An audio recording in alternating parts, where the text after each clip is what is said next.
I'm about to get real personal with you guys, but I feel it's not only necessary, but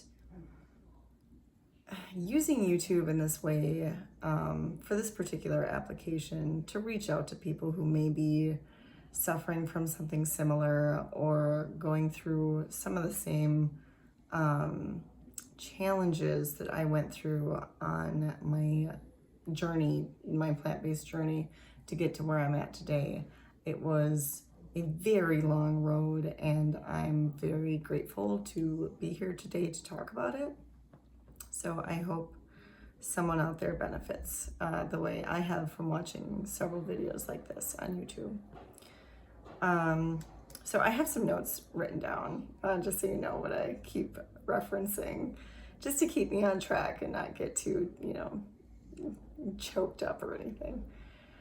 So, just 5 years ago, I was, well, let's start at the beginning, actually. Right before I finished college, I actually struggled to get my diploma because I came down with a very severe case of celiac disease.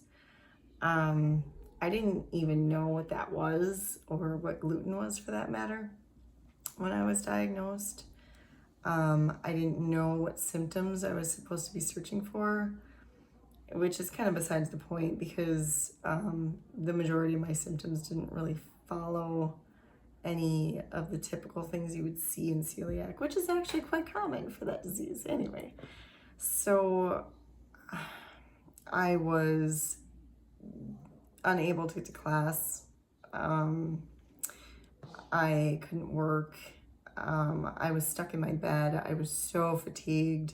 I was having these really strange symptoms of inflammation in sometimes it would be just like my pinky, and other times it would be just my right hand, and then other times it would be both hands, and sometimes it was my ear, or just really, really weird areas of my body would inflame.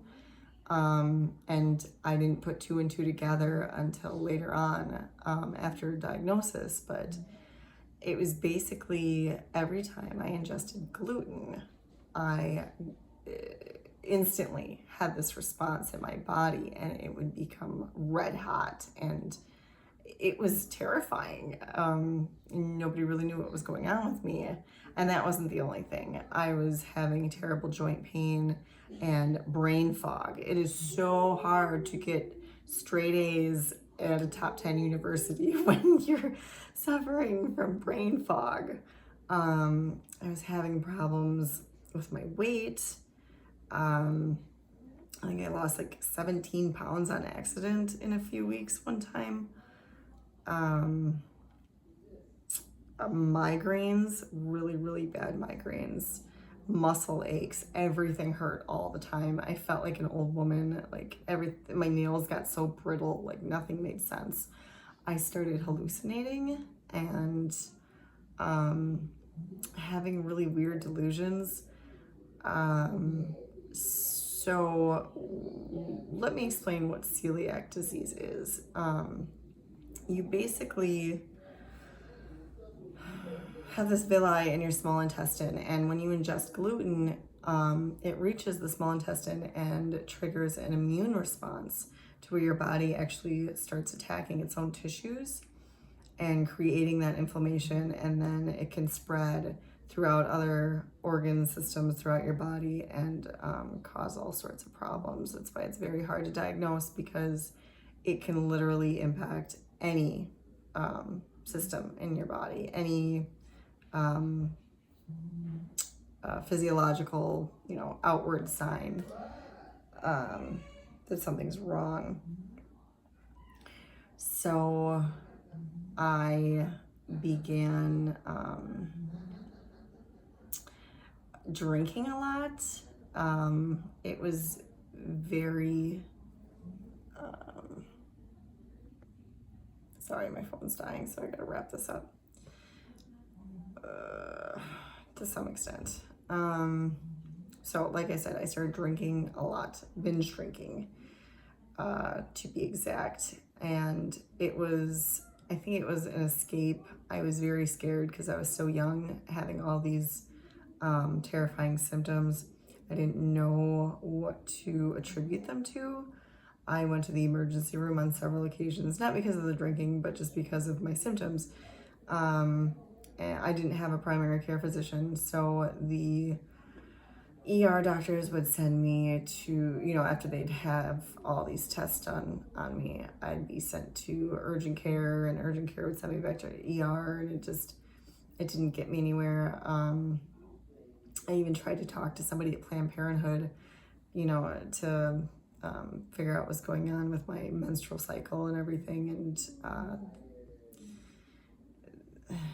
so anyway, always get a primary care physician so somebody can keep track of your symptoms, is the moral of that story. But I want to talk about my diet at this point in my life. It was very typical of your average American college student. I ate things that tasted good. So naturally, that's any junk food, Rice Krispie treats and Pop-Tarts and commercial cereals and candy. Candy was my absolute vice. Anything sugary, and I was on top of it. So I started binge eating as a result. Those foods tend to have that sort of impact, especially when you're trying to keep your weight at bay, and you might get a little obsessive at times and start restricting calories because you think that'll help you lose weight, and then you binge eat because you're so hungry. So it just became kind of a habit. So I eventually got diagnosed from an allergist and an immunologist. He recognized what was happening with my hands was something called dermatitis herpetiformis, which is this really nasty rash. It just burns like heck, and it makes you itch like crazy. And it hasn't happened to me in a really long time, but it is a component of celiac disease for about 12% of the people who are diagnosed with it, I believe. It's like celiac disease of the skin. It's weird. But so anyway, I finally got a diagnosis for what was wrong with me, which was like half the battle. You think you're crazy because everybody's telling you, you're 22, you're fine, there's nothing wrong with you, it's in your head. Family, friends alike, doctors. They actually wrote on my emergency room discharge paper one time that my reason for being there was confusion. So that was a real hit to my ego. So because I was so afraid of what I was eating, because I learned that it was my diet, I started restricting foods like crazy. And because for the longest time, everything I ate made me feel ill. So naturally, I tried to keep away from things that made me feel ill. I began isolating myself from friends and family because I feel like they couldn't really relate to what I was going through, and they made me feel very alienated when we would go out to eat or have some kind of holiday dinner or something, or a birthday party. I'd always not be able to eat anything, and that was really strange for an American society because our culture kind of revolves around food. Like I said, I couldn't work. I stopped working for about 2 years. I even applied for disability at one point, but didn't go through with it. It just wasn't in me. I wanted to hold on to the hope that I was going to get better someday, but not having somewhere to go and be productive and utilize your time throughout the day, you become very depressed, and you can get suicidal. I was on 11 different medications, and I was attempting to commit suicide on several occasions by overdosing on this medication. Thankfully, it was never successful, but when you get to that point where you've tried everything and nothing seems to be working and you're not getting any answers, you just feel hopeless and like it's the only way out. Eventually, the gluten-free diet that I was on for about 5 years, I just got to a point where I was so fed up that I wasn't feeling better, but I didn't understand why I wasn't feeling any better on my what was it, peanut butter M&M and Mike and Ike diet, and my binge drinking, of course, and my 11 medications. That was pretty much my diet in a nutshell. So after trial and error on many different types of foods and lifestyle changes, I finally came across The China Study, which is a book written by Colin Campbell. It's an amazing read for anybody who hasn't read this book. It's called the Grand Prix of Nutritional Studies.